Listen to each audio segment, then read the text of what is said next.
In the late 9th century, specifically between 878 and 899, England was a land in turmoil, divided into several competing kingdoms. During this pivotal period, the Kingdom of Wessex emerged as a beacon of resistance against the relentless Viking invasions that plagued the British Isles.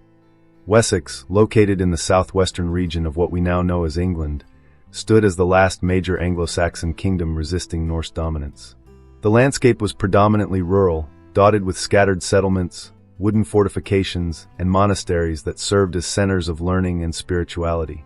The terrain itself played a crucial role in the kingdom's defense, with its rolling hills, dense forests, and navigable rivers shaping both military strategy and daily life. The Anglo-Saxon England of this era was experiencing a profound transformation. The once stable network of kingdoms, known as the Heptarchy, had crumbled under Viking pressure. Northumbria, East Anglia, and large parts of Mercia had fallen to Norse control, becoming part of what was known as the Danelaw. This fragmentation created a complex political landscape where loyalties shifted frequently, and alliances were vital for survival. Life in these rural kingdoms revolved around agricultural cycles and local markets. The society was transitioning from traditional tribal structures to a more organized feudal system. Settlements were typically small, with the occasional fortified town serving as an administrative and defensive center. These would later prove crucial in Alfred's strategy against Viking incursions. The Vikings, with their superior naval technology and aggressive raiding tactics, had transformed from seasonal raiders to permanent settlers. Their presence forced significant changes in everything from military organization to urban planning. The Anglo-Saxon response to this threat would reshape the political and social landscape of England for centuries to come. This period witnessed the emergence of new administrative systems, legal frameworks, and educational initiatives. The rural society, though still largely illiterate, was beginning to develop more sophisticated forms of governance and cultural expression. The church played a vital role in this transformation, serving as both a spiritual guide and a repository of knowledge. The threat of Viking invasion had created a society constantly prepared for conflict, yet this same pressure fostered innovations in military organization, urban planning, and social structure. Villages became more fortified, trade networks adapted to ensure survival, and new alliances formed between previously rival kingdoms. Don't forget to like this video and subscribe to the Medieval Archives for more fascinating stories from medieval history. Join our community of history enthusiasts and be the first to explore more chapters of our rich medieval past. Alfred the Great stands as the central figure in this remarkable period of English history. Born as the youngest son of King Ethelwulf of Wessex, Alfred wasn't initially destined for the throne. His journey to kingship came after the successive deaths of his 4 elder brothers, culminating in his coronation in 871 at a time of grave crisis for his kingdom. As ruler of Wessex, Alfred demonstrated exceptional qualities that earned him the epithet the Great, the only English monarch to receive this distinction. He was not only a skilled military commander, but also a learned man who valued education and understood the importance of cultural preservation. Despite suffering from chronic illness throughout his life, Alfred showed remarkable resilience and determination. Among the Viking leaders who challenged Alfred's rule, Guthrum emerges as the most significant. Initially Alfred's fierce opponent, Guthrum later became an unlikely ally after his defeat and subsequent conversion to Christianity. This complex relationship between adversary and convert exemplifies the intricate politics of the era. Other notable Viking chieftains included Halfdan and Ivar the Boneless, who led the great heathen army that had devastated much of England before Alfred's reign. These Norse leaders brought not only military might, but also their own cultural influences to the British Isles. The Saxon nobles played crucial roles in supporting Alfred's vision.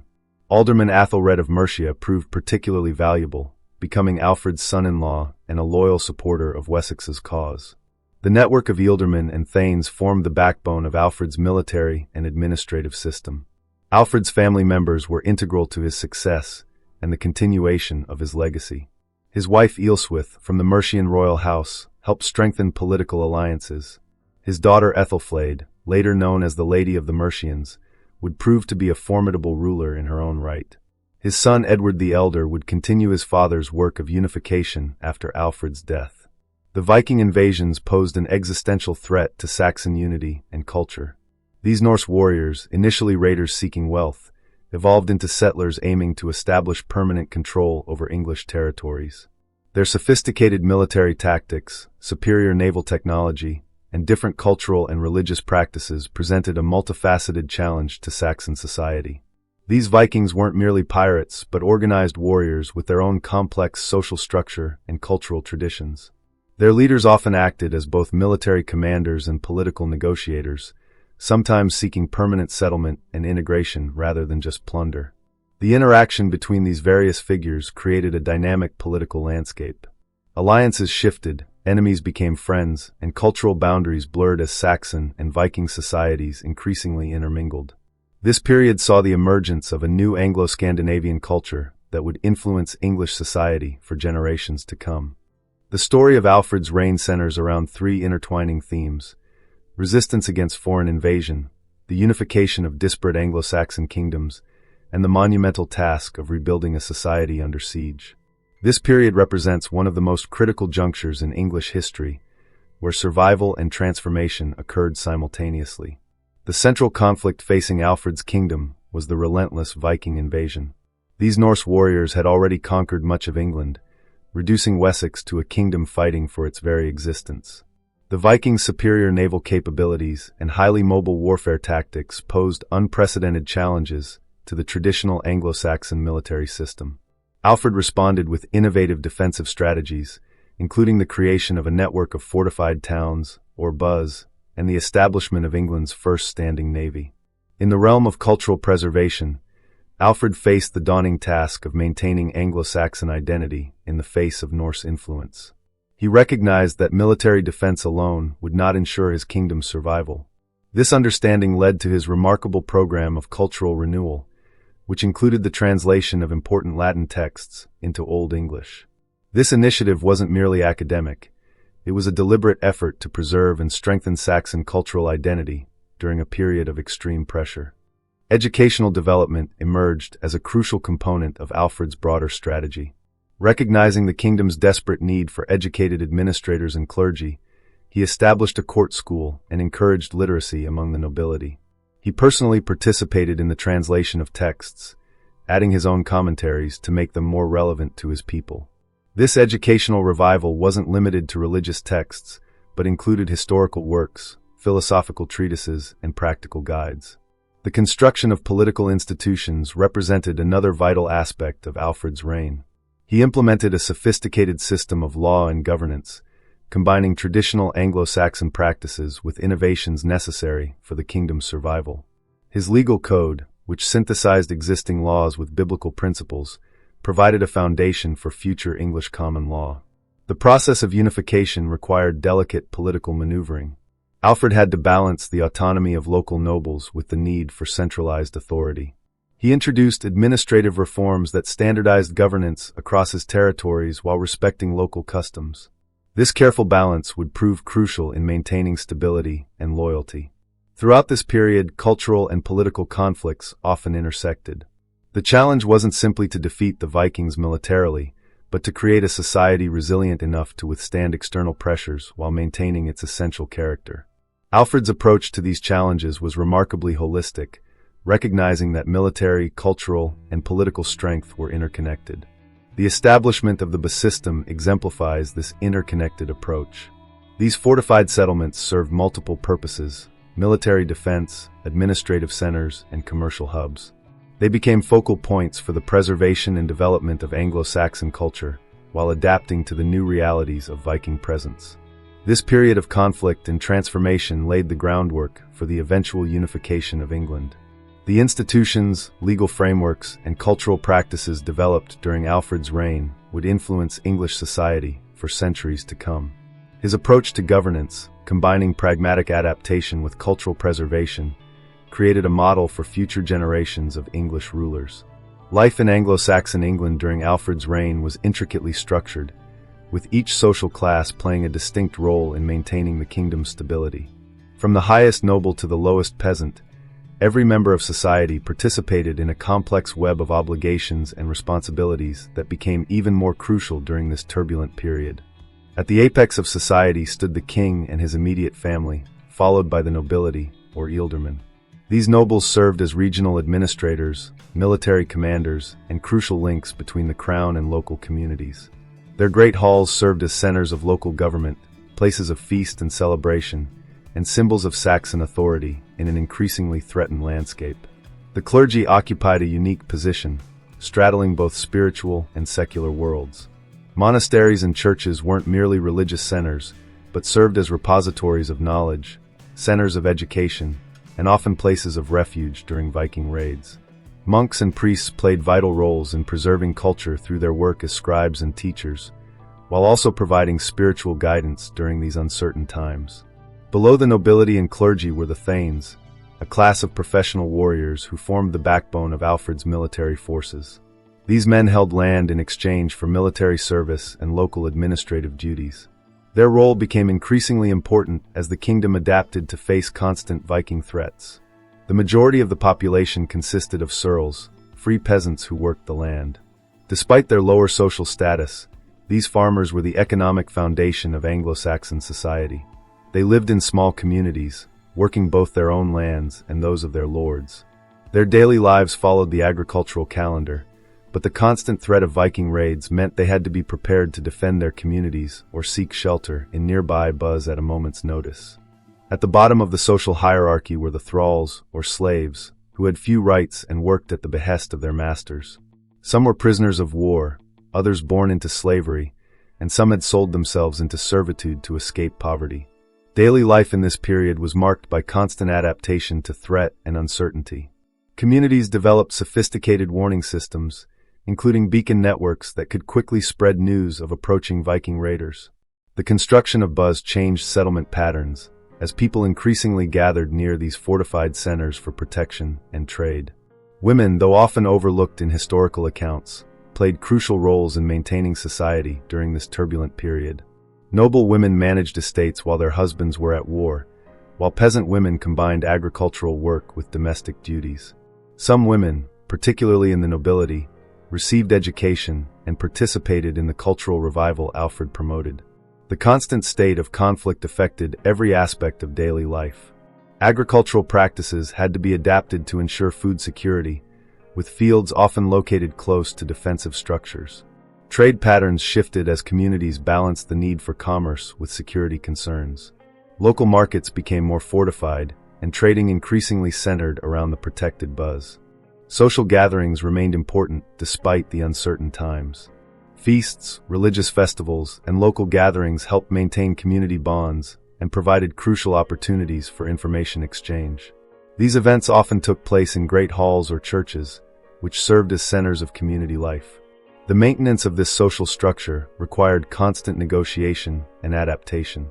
Alfred's innovations, such as the bus system and educational reforms, had to be integrated into existing social frameworks. This led to a gradual evolution of social roles and responsibilities, as society adapted to meet new challenges while maintaining its essential character. If you're enjoying this historical journey so far, tell us in the comments, which aspect of the Middle Ages has surprised you the most? Don't forget to leave your like and subscribe to the Medieval Archives to follow our next explorations. The Battle of Edington in 878 stands as one of the most pivotal moments in English history. Early that year, Alfred found himself in the direst of circumstances, forced into hiding in the marshes of Somerset after a surprise Viking attack. However, this moment of crisis became the catalyst for an extraordinary comeback. In spring, Alfred emerged from his refuge at Athelney, rallied his forces, and confronted the Viking army led by Guthrum at Edington in Wiltshire. The battle itself was a masterpiece of military strategy. Alfred's forces, comprising men from Somerset, Wiltshire, and Hampshire, executed a brilliant uphill charge against the Viking position. The fighting was fierce and lasted throughout the day, but the Saxon shield wall held firm. The Vikings, facing unexpected resistance, eventually broke ranks and fled to their fortified base. After a 2-week siege and facing starvation, Guthrum and his men surrendered. The subsequent Treaty of Wedmore marked a turning point in Anglo-Viking relations. Rather than simply vanquishing his enemies, Alfred demonstrated remarkable political acumen. The treaty's terms required Guthrum to accept Christianity and become Alfred's godson through baptism. This religious conversion served as a powerful political tool, establishing a spiritual bond between former adversaries. The treaty established clear boundaries between Saxon and Danish territories, creating what became known as the Danelaw. This pragmatic arrangement brought a period of relative peace and stability to England. Following these military and diplomatic successes, Alfred initiated sweeping administrative reforms. He reorganized the kingdom's defensive system, establishing the Benetwork, a series of fortified towns strategically placed no more than a day's march apart. This innovation revolutionized both military defense and urban development in England. Each served as a military garrison, administrative center, and commercial hub. Alfred's legal reforms were equally significant. He commissioned the compilation of the Doom Book, which combined existing Anglo-Saxon laws with Christian principles and his own innovations. This legal code emphasized justice and fairness, introducing concepts that would influence English common law for centuries.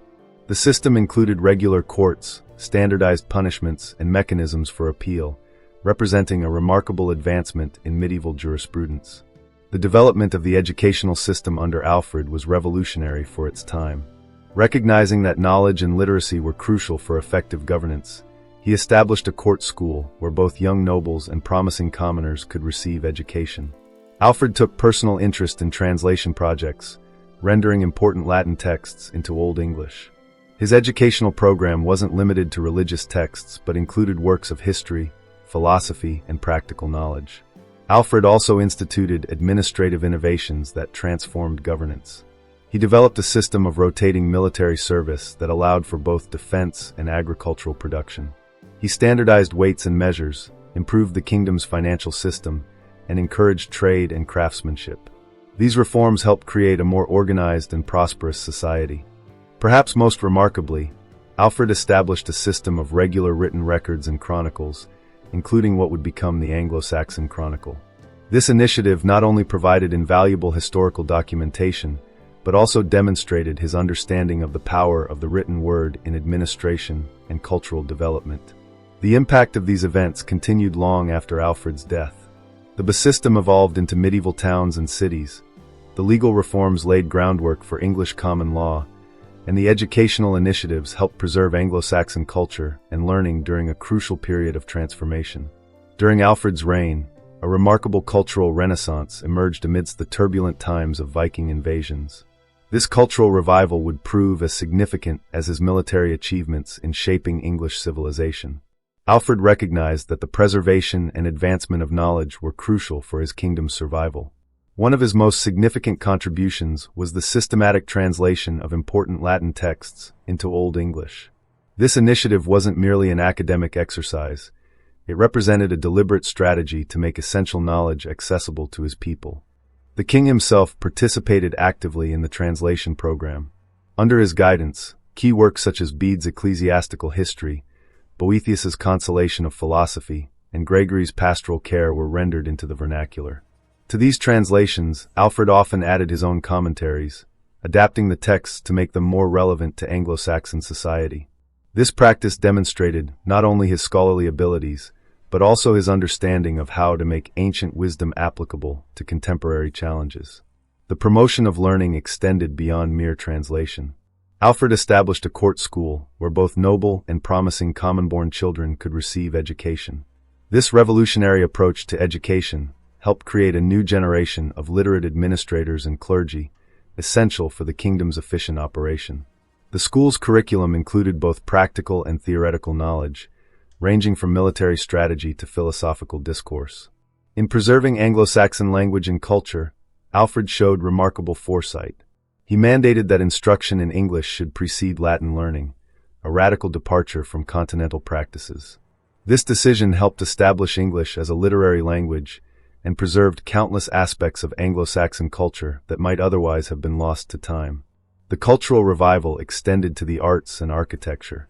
The period saw innovations in manuscript illumination, metalwork, and stone carving. The construction of led to new developments in urban planning and architecture, while the need to defend these settlements spawned advances in military engineering. Perhaps most significantly, Alfred initiated the compilation of the Anglo-Saxon Chronicle, a systematic recording of historical events that continued long after his death. This project not only preserved historical knowledge, but also helped standardize written English, and provided an invaluable resource for understanding medieval English history. The promotion of literacy among the nobility created a new appreciation for written culture. Alfred established expectations that those in positions of authority should be literate, setting a precedent that would influence English governance for centuries. This emphasis on education and literacy helped preserve Anglo-Saxon cultural identity during a period of intense pressure from Viking influence. Alfred's cultural program also included the preservation and codification of Anglo-Saxon legal traditions. By combining these with Christian principles and practical innovations, he created a distinctive legal culture that would influence English common law. This synthesis demonstrated his ability to preserve traditional elements while adapting them to contemporary needs. The king's patronage extended to music and poetry as well. The Anglo-Saxon tradition of heroic poetry was maintained and developed, with works composed celebrating recent victories and preserving ancient traditions. This oral culture complemented the growing emphasis on written texts, creating a rich cultural synthesis. Through these various initiatives, Alfred created a cultural legacy that outlived him. His program of translation, education, and cultural preservation helped ensure the survival of Anglo-Saxon civilization and laid the groundwork for the development of English culture. This cultural renaissance, achieved during a period of extreme military threat, stands as one of his most remarkable achievements. In his cultural policy, as in his military strategy, Alfred demonstrated both pragmatism and vision. He understood that cultural strength was as important as military might in ensuring his kingdom's survival. The success of his cultural program helped create a distinctive English identity that would prove remarkably resilient in the face of subsequent invasions and cultural challenges. The complex relationship between Alfred's kingdom and the Viking invaders represents one of the most fascinating aspects of 9th century English history. These interactions went far beyond simple military confrontation, encompassing sophisticated diplomatic negotiations, cultural exchange, and strategic adaptation. Alfred's approach to Viking relations evolved significantly throughout his reign. Initially faced with overwhelming Viking military pressure, he learned to combine military resistance with diplomatic flexibility. This dual strategy proved crucial for the survival and eventual flourishing of Anglo-Saxon civilization in the face of Norse expansion. The Treaty of Wedmore in 878 exemplifies Alfred's diplomatic sophistication. Following Guthrum's defeat at Edington, Alfred could have simply executed his vanquished foe. Instead, he orchestrated a peace settlement that transformed a dangerous enemy into a potential ally. By becoming Guthrum's godfather at baptism, Alfred established a spiritual kinship that carried significant weight in medieval society. This arrangement provided a framework for peaceful coexistence between Saxon and Norse populations. The establishment of the Danelaw demonstrated Alfred's pragmatic approach to territorial organization. Rather than attempting to expel all Vikings from English soil, he accepted the reality of Norse settlement in certain regions. This agreement created a clear boundary between Saxon and Danish territories, allowing for the development of distinct but interconnected communities. The Danelaw became a zone of cultural fusion, where Norse and Anglo-Saxon traditions began to merge. Trade relations played a crucial role in these interactions. Alfred understood that commercial connections could serve diplomatic purposes. He encouraged controlled trade between Saxon and Viking territories, recognizing that economic interdependence could help maintain peace. Trading settlements became points of cultural contact, facilitating the exchange of ideas and customs alongside goods. Cultural survival strategies were carefully crafted. While allowing for Norse settlement and influence in certain areas, Alfred implemented measures to preserve and strengthen Anglo-Saxon identity. His program of translating Latin texts into Old English served not only educational purposes, but also helped maintain cultural distinctiveness. This cultural preservation occurred alongside practical adaptations to Norse influence in areas such as military organization and shipbuilding. The integration of Viking military innovations showed Alfred's willingness to learn from his adversaries. He studied Norse naval technology and tactical approaches, incorporating useful elements into his own military reforms. The development of the English system, while primarily Anglo-Saxon in concept, showed influence from Scandinavian defensive arrangements. Diplomatic relations extended beyond immediate English borders. Alfred maintained communication with other European rulers, seeking allies and sharing information about Viking movements. He established diplomatic contacts with continental powers and the papacy, positioning his kingdom within a broader European context while dealing with immediate Norse threats. Language policy reflected the complex nature of these interactions. While promoting Old English as an administrative and literary language, Alfred's court recognized the practical necessity of dealing with Norse-speaking populations. This linguistic accommodation helped facilitate communication and governance in areas where Saxon and Viking populations intermingled. Marriage alliances played a significant role in Alfred's diplomatic strategy. Strategic marriages helped cement political arrangements and create bonds between Saxon and Viking noble families. These unions contributed to the gradual integration of Norse elements into English society while maintaining Saxon political dominance. The development of legal systems demonstrated similar adaptability. Alfred's law codes acknowledged the reality of two distinct legal traditions operating within neighboring territories. While maintaining Anglo-Saxon legal principles in his own realm, he recognized the need to establish protocols for handling disputes between Saxon and Norse subjects. Religious interaction represented another crucial aspect of these external relations. The conversion of Viking leaders to Christianity, exemplified by Guthrum's baptism, provided a common spiritual framework for cooperation. However, Alfred's administration showed pragmatic tolerance toward Norse settlers who maintained their traditional beliefs, recognizing that forced conversion could provoke resistance. Archaeological evidence reveals the material aspects of these interactions. Urban centers in frontier regions show a mix of Saxon and Norse architectural styles and artifacts, indicating practical cooperation in daily life. Trading patterns visible in the archaeological record demonstrate the development of integrated economic networks spanning Saxon and Viking territories. The long-term effects of these interactions proved transformative. Rather than resulting in the displacement of Anglo-Saxon culture, Alfred's approach led to a gradual synthesis of Saxon and Norse elements. This cultural fusion would contribute to the emergence of a distinctive English identity, incorporating elements from both traditions while maintaining core Saxon institutional structures. Alfred's management of external interactions demonstrated remarkable sophistication for his era. By combining military strength with diplomatic flexibility and cultural confidence, he created a framework for cultural survival that proved remarkably successful. His approach allowed Anglo-Saxon civilization to weather the Viking storm while adapting and evolving in response to these challenges. Alfred's enduring legacy transcends his immediate achievements, fundamentally shaping the development of English civilization. His contributions laid the groundwork for the unification of England and established patterns of governance that would influence the nation for centuries to come. The initial unification of England stands as perhaps his most tangible legacy. While Alfred himself ruled primarily over Wessex and portions of Mercia, his administrative and military innovations created the foundation for eventual English unification. His systematic organization of defenses, standardization of laws, and creation of a centralized administrative structure provided the framework that his successors would use to unite the various Anglo-Saxon kingdoms into a single English nation. Alfred's model of leadership continues to resonate through history. His combination of military prowess, intellectual achievement, and administrative skill created a new template for English kingship. He demonstrated that effective rule required more than military strength alone, establishing the precedent that English monarchs should be both warriors and scholars.